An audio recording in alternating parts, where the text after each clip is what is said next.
See this last night, Fever superstar Caitlin Clark joining the NBC Sunday Night Basketball pregame show.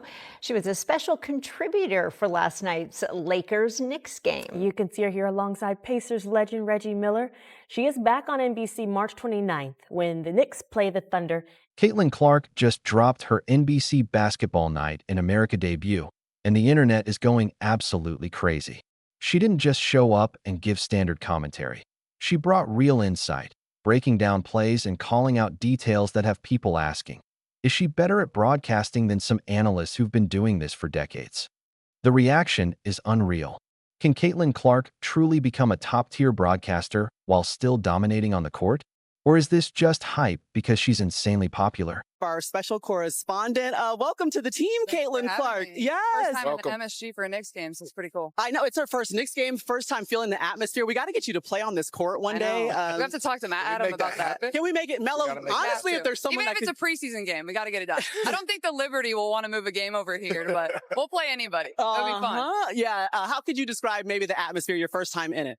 Well, I think as a player, like this is kind of when you feel the atmosphere the most is when you're out on the court warming up. So, I mean, there's just a different type of buzz. And obviously when LeBron comes to town, it's probably really different. But, you know, Knicks fans are crazy and I love it. I love people that are passionate about basketball. So Caitlin Clark just sat down with NBC's Basketball Night in America, and within minutes, social media went wild. Even people who normally ignored WNBA coverage couldn't stop talking about how confident and sharp she was on camera.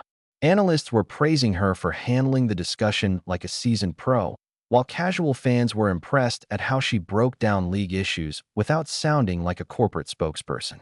The timing couldn't be more intense. The WNBA is less than 100 days from the 2026 season, yet the League and Players Association are still locked in negotiations over a new CBA.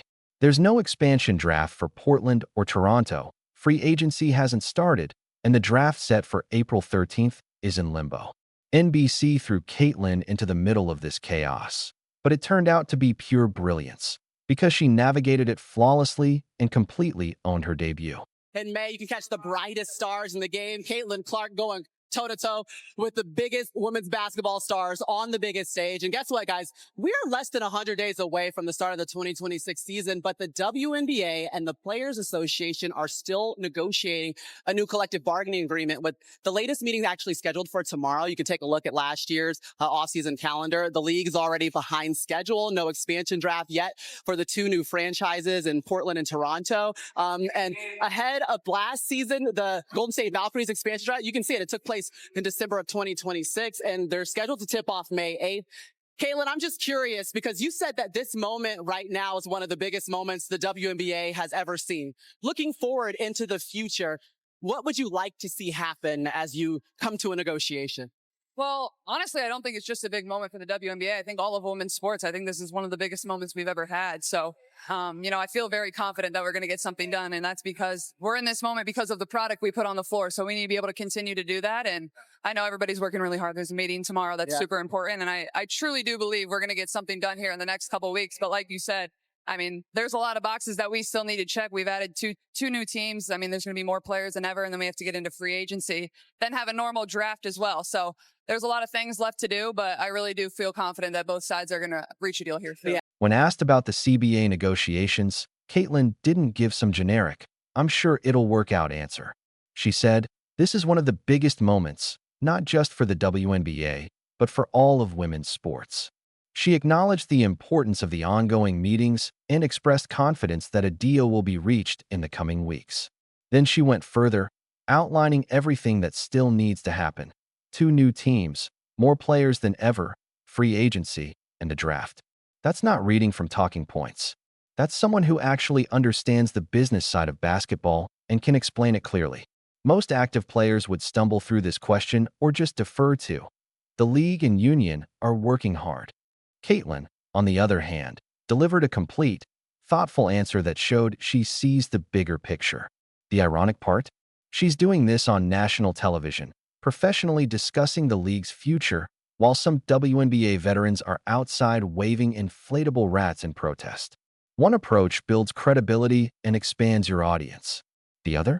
It makes you look unserious. for April 13th, but the growth of the league has been so much. I mean, can you just help us to understand the transition this league is going on right now? I mean, it's incredible. And I remember my first WNBA game when I was a young girl. I went to the Minnesota Lynx when they had their dynasty with Maya Moore and they were playing the Seattle Storm. And now basically any arena you go to, it's sold out. We're adding 2 teams. We're up to 14 now, and then hopefully getting to 18 in the next couple of years. So, business is booming, and that's a really good thing. And we kind of just got to keep meeting the moment. The talent's getting better and better. You see it at the college level coming into the professional game too. So I feel very fortunate, and hopefully I have a long career ahead of me as well. Well, just know that the league's fortunate to have you, a transcendent piece of growing the game. We appreciate you just joining us on Basketball Night in America. When the host asked Caitlin to break down the league's transition, she got personal.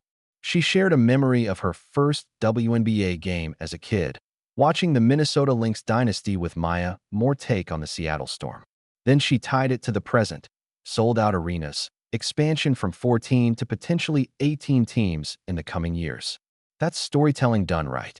She took a straightforward question about league growth and turned it into a narrative about her journey from fan to player. It was relatable, genuine, and far from cheesy.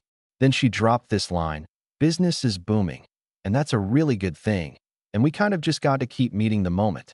Subtle, but powerful.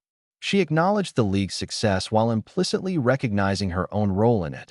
Her games drive massive ratings, jersey sales are up, and arenas sell out when the Fever are in town.